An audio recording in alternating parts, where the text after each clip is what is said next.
చెప్పండి. సృష్టికర్త అనగానే ఒక్కరే కాదు చెప్పండి.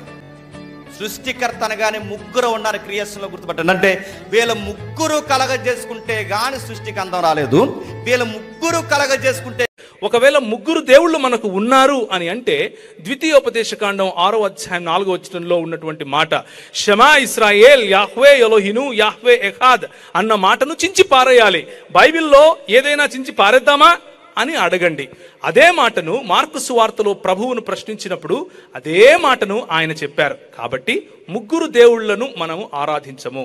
అయితే మనము ఎవరిని ఆరాధిస్తాము అనంటే, మన దేవుడు ఒక దేవుడు, కానీ ఆయన తన్ను తాను తండ్రిగాను పరిశుద్ధాత్ముడిగాను కుమారుడిగాను వ్యక్తులుగా, వినండి, ముగ్గురు దేవుళ్ళగా కాదు, ముగ్గురు వేరు వేరు వ్యక్తులుగా బయలుపరుచుకున్నాడు. ఇది దేవుని వాక్యము చెప్పే సంపూర్ణ సిద్ధాంతం.